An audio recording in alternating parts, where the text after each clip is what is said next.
Matthew 5 verse 22. Jesus is in the middle of the Sermon on the Mount. He has just said that whoever calls his brother a fool shall be in danger of the fire of Gehenna. When was the last time your pastor stopped on that word and said, "Let me tell you where Gehenna is"? Not metaphorically, physically, on a map, because Gehenna is a place.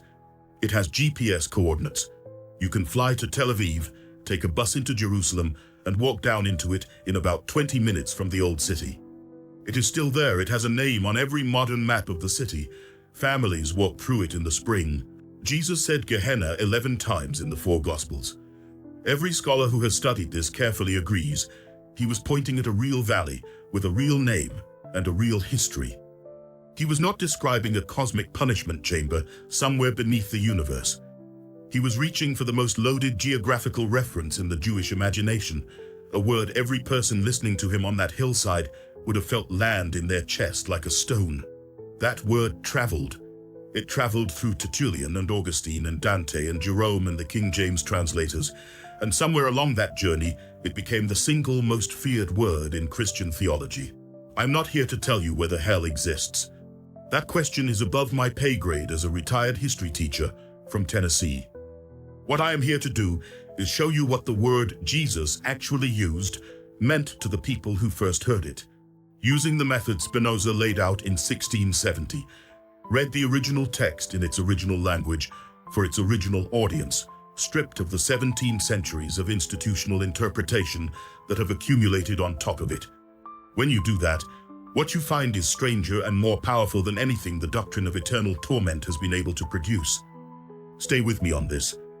Let me start with the geography, because Gehenna is not an abstraction, it is a place and its history is the whole argument. Gehenna, the valley of the son of Hinnom. It runs along the southwestern edge of Jerusalem's ancient walls. The word Gehenna is simply the Aramaic contraction of Gehinnom, compressed through centuries of usage. Go to the south side of the old city today, and you can stand at the edge of it. But here is what that valley was in the centuries before Jesus was born. In the 9th and 8th centuries BC, during the period of the Judean kings, the Valley of Hinnom was the site of a place called Tophet, a cultic installation where children were burned alive as offerings to the Canaanite gods, Moloch and Baal. This is not legend. This is in the Hebrew Bible itself. 2 Kings 23 verse 10. Josiah the king desecrated Topheth, which was in the valley of Ben Hinnom, so no one could use it to sacrifice their son or daughter in the fire to Molech. The kings of Judah had maintained those fires. 2 Kings 21, Manasseh sacrificed his own son in the fire in the valley. 2 Chronicles 28, King Ahaz burned his children in the fire in the valley of Ben Hinnom, and then Jeremiah came. Jeremiah 7 verses 31 and 32. God speaks through the prophet. They have built the high places of Topheth in the valley of Ben Hinnom to burn their sons and daughters in the fire. Something I did not command, nor did it enter my mind. So beware, the days are coming, declares the Lord, when people will no longer call it Topheth or the valley of Ben Hinnom, but the valley of slaughter, for they will bury the dead in Topheth until there is no more room. The valley received a divine curse, renamed in prophetic literature the Valley of Slaughter.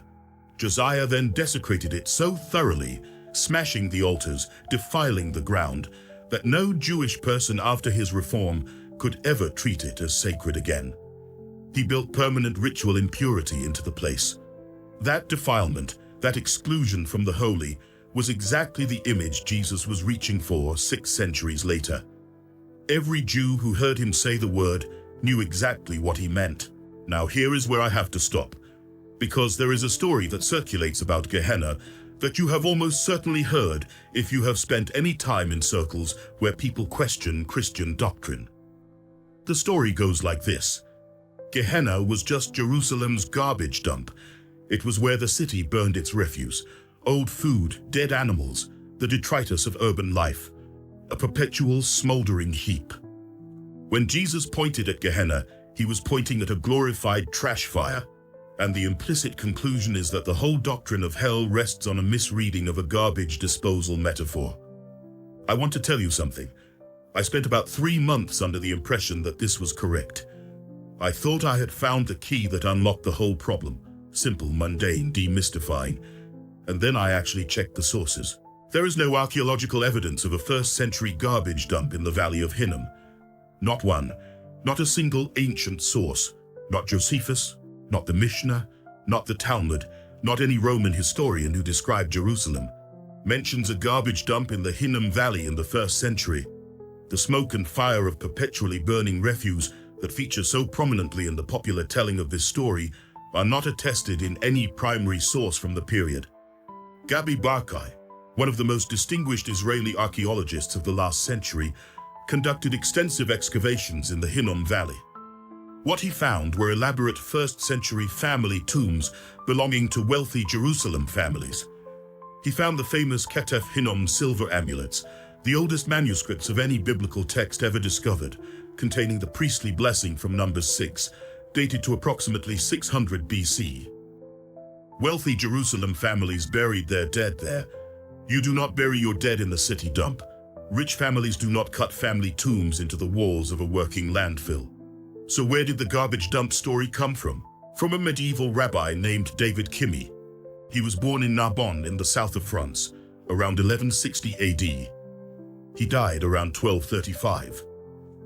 In his commentary on Psalm 27, he wrote, as a passing explanatory note, that the Valley of Ben Hinnom had been a place of disgrace, where fires were kept burning perpetually to consume rubbish. 1200 years after Jesus, written in medieval Provence by a man who had never been to Jerusalem. That note was picked up by later commentators, and picked up again.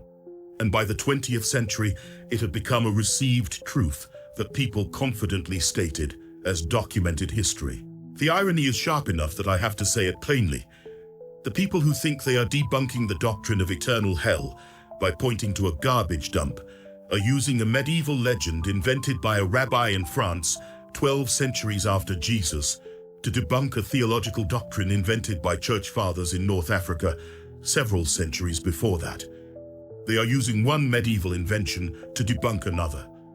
What the valley actually was is darker and more powerful than either story. It was a place of child sacrifice. It was a place of divine curse. Every Jew in Jerusalem knew it as the most contaminated, defiled, excluded from the holy geography in the entire landscape of their tradition. The smoke that hung over it was not from burning garbage. It was from 600 years of collective memory. That is what Jesus was pointing at. Let me take you through what Jesus actually said, because the pattern that emerges when you look at all 11 sayings together is not the one most people expect. Matthew 5, verses 29 and 30. It is better for you to lose one part of your body than for your whole body to be thrown into Gehenna. The image is the body being thrown outside the city, outside the holy, into the defiled place. In the ancient world, to have your body thrown into a defiled valley rather than buried decently was among the worst fates imaginable. Not fire, not demons. The indignity of exclusion from the holy, thrown unburied into the cursed place. Matthew 10, verse 28. Fear the one who can destroy both soul and body in Gehenna. Destroy, not torment forever. Destroy. The Greek word apolumi means to ruin, to lose, to annihilate. A thing that is destroyed is gone. It is not endlessly suffering. Mark 9, verses 43 through 47. Better to enter life maimed than to be thrown into Gehenna, where the worm does not die and the fire is not quenched. This phrase, where the worm does not die and the fire is not quenched, is a quotation from Isaiah 66, verse 24, which describes the fate of the defeated. Their worm will not die, nor will their fire be quenched. Isaiah is describing corpses thrown outside the city, where scavengers and fire consume them. The image is total destruction, not eternal conscious torment. The fire does not go out, but what it is consuming does eventually end. Look at what these sayings share. Judgment, destruction, exclusion from the holy city. The indignity of being thrown into the cursed place. What they do not share. Underground chambers, eternal architecture of suffering, any description of an afterlife's geography. Bart Ehrman has spent years analyzing Jesus as an apocalyptic preacher. His argument, developed across several books, is this: Jesus believed the end of the age was imminent. He believed God was about to judge the wicked and restore the righteous. This was mainstream first-century Jewish belief. The Dead Sea Scrolls community believed it. John the Baptist preached it. Jesus preached it. In that framework, Gehenna is not a cosmic prison for souls after death. It is the image of imminent judgment, the destruction awaiting those who refuse to repent before the end. For Jesus, that judgment was coming within his generation. Truly, I tell you, this generation will certainly not pass away until all these things have happened. The destruction of Jerusalem in 70 AD, 40 years after his death, within the lifetime of people who had heard him speak, was, for the early Christian community, the fulfillment of exactly this prophecy. The defiled valley received the dead of the siege. Jeremiah's curse, in a terrible literalness, was fulfilled. That is what Jesus was warning about. And here is something worth sitting with. In Jewish tradition, the word Gehinnom is not even eternal. The Talmud is specific. Most souls spend at most 12 months in Gehenna before moving on. Only the truly wicked are destroyed entirely. The tradition Jesus was born into did not have a permanent prison of eternal conscious torment. It had a place of purification and, in the worst case, annihilation. The idea that Gehenna meant endless suffering, that came from somewhere else. From the people we will get to in a moment. I need to tell you about something that happened a couple of years back, because it connects directly to what I am trying to say about the weight of that word. Word travels in a small town. East Tennessee is not anonymous. If you have taught history at the same school for 35 years, if you have been a deacon at the same Baptist church for 22 years before you quietly stopped attending, then most people in a 10-mile radius have some version of a story about you. At some point, I am not sure exactly when it started, a version of the story began circulating that Howard had started saying, "Hell isn't real." I do not know who first said it or in what context.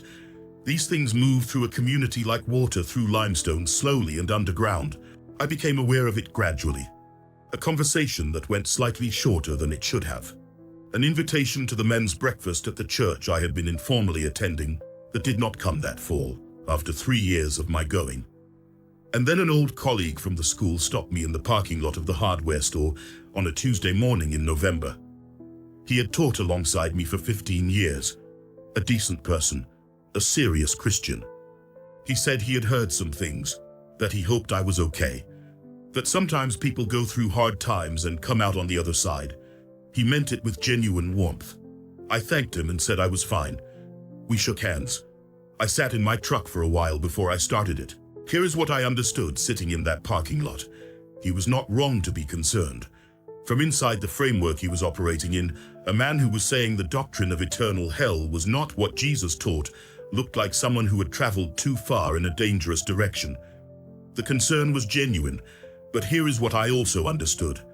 The word hell carries a weight that almost nothing else in the Christian vocabulary carries. It is not a word you can contextualize in a parking lot in November between two men who need to get on with their days. The word has 17 centuries of doctrine behind it, 17 centuries of preaching, 17 centuries of the most vivid imagery the Western imagination has ever produced. Its power is not in its theology. Its power is in its weight. And that weight was built not by Jesus, who pointed at a cursed valley outside Jerusalem's walls, but by a specific sequence of people over a specific period of time. I drove home and sat down with Tertullian. Let me take you through the chain, because this is the chronological heart of this video, how a specific geography in 1st century Judea became the most feared word in Christian theology. Jesus says Gehenna. He says it 11 times in Aramaic, pointing at a real valley with a real history. His listeners understand immediately. The word lands with force, not because it describes a cosmic underworld, but because it names a place of child sacrifice, divine curse, and permanent ritual defilement. That is the word. That is what it means in its original context. Approximately 170 to 200 AD, Tertullian of Carthage. He is the first Latin-writing Christian theologian to argue, systematically and at length, that the punishment of the wicked will be eternal conscious torment. He wrote in De Spectaculis, with what I can only describe as enthusiasm about the eternal suffering of the unrighteous. He is building on Gehenna, yes, but extending far beyond what the word meant in its original context. He is taking the image of the cursed valley and constructing from it a doctrine of eternal conscious punishment that has no clear basis in what Jesus actually said.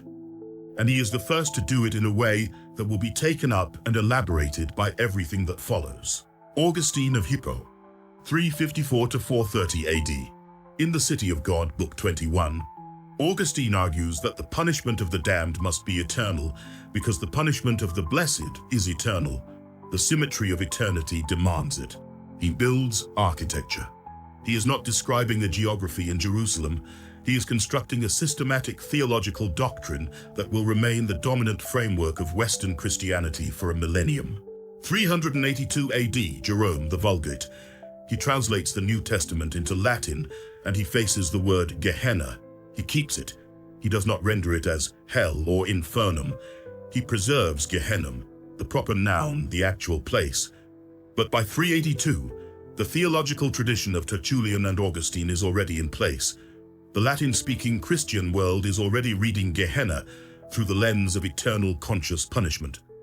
Preserving the proper noun is less help than it might seem, because the word has already been colonized by the doctrine built on top of it. 1320 AD, Dante Alighieri, The Divine Comedy. 9 circles of hell, each with specific punishments scaled to specific sins, each described in extraordinary visceral detail. Dante does not invent the doctrine of eternal punishment. He inherits it from Tertullian and Augustine, but he gives it an imagery so powerful and so complete that it overwrites everything that came before it. For 7 centuries, when Western Christians picture hell, they are largely picturing Dante, whether they have read him or not, because his imagery filtered through the visual arts and into the general cultural atmosphere. The Valley of Hinnom, Tophet, Josiah's desecration, Jeremiah's curse, all of it buried under 9 circles of illustrated torment. The English translations. The King James Version in 1611. The translators render the Greek and Hebrew underworld terms, Sheol, Hades, Tartarus, Gehenna, in many passages as a single English word. Hell. The proper noun vanishes, the geography disappears. A reader of the King James Bible has no way of knowing from the English text alone that Gehenna is a valley in Jerusalem they could visit on a Tuesday afternoon. The geography has been collapsed into a generic theological concept. The translation completes what Tertullian started. Let me bring Spinoza in directly. Because his method is not just the frame around this argument, in this particular case, it is the tool that cuts through the problem. The Tractatus Theologico-Politicus, 1670, published anonymously. No City, fake publisher's imprint. Because Spinoza understood what he was doing, his central method. To understand what a biblical text means, you must understand how the words it uses were understood by the people who first encountered them. Not by medieval commentators, not by church councils, not by the theological tradition that has accumulated on top of the text for 16 centuries. By the original audience, in their own historical moment, with their own cultural knowledge and vocabulary. In chapter 1, Spinoza writes, "In interpreting scripture, we must be careful not to assume as its teaching what is not clearly established by our reading of it." Apply that method to Gehenna, a crowd gathered on a hillside in Galilee, approximately 30 AD. Many of them have been to Jerusalem. All of them know the Gehenna traditions, the sacrifice of Tophet, Jeremiah's curse, Josiah's desecration. When Jesus says Gehenna, the word that lands in their ears is not a cosmic underworld. It is a valley they know, a valley that carries centuries of horror, a valley that stands as the image of divine judgment, the place outside the holy city, excluded from the covenant, where bodies end up when they are denied the dignity of burial. That is what they heard. The destruction, the exclusion, the dishonor of the unburied dead, thrown into the cursed place outside the walls. And Spinoza's question, the one I apply to every passage I spend time with, is not, what did this word come to mean in the theological tradition? It is, what did this word mean to the people who heard it? When you ask that question about Gehenna, you get back the Valley of Hinnom, you get back Jeremiah, you get back the apocalyptic judgment that Jesus was warning his generation about, the destruction that was coming in this world within their lifetimes if they did not repent. You do not get back Tertullian's eternal chambers or Dante's 9 circles. Those came later, from somewhere else, built by people who were not standing on that hillside. I want to be honest about where this leaves me, because the honest account is more useful than the triumphant one. The chain is real. Every link is documentable. David Kimhi invented the garbage dump story in 12th century France with no archaeological support, and that invented story has been circulating ever since as documented history. The Valley of Hinnom was not a trash fire. It was a site of child sacrifice, divine curse, and permanent defilement, a considerably darker and more powerful image than any landfill. Jesus was pointing at something his listeners understood immediately, viscerally, without elaboration. Tertullian elaborated anyway. Augustine systematized it. Dante painted it. Jerome preserved the proper noun, but the doctrine buried the geography.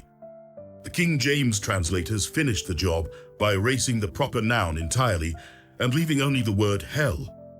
The chain from a cursed valley in 7th century Jerusalem to 2 billion Christians inheriting the word hell with no Hinnom Valley attached. That chain is visible and traceable at every link. But here is what stays with me. I do not think anyone in that chain was lying in a simple, deliberate sense. Tertullian was working out implications of what he believed with the tools he had. Augustine was building the most coherent theological system the ancient world had produced. Kimhi was writing a biblical commentary, probably drawing on a tradition he believed was accurate. The King James translators were making the text accessible to their audience. None of them could walk the Hinnom Valley and check.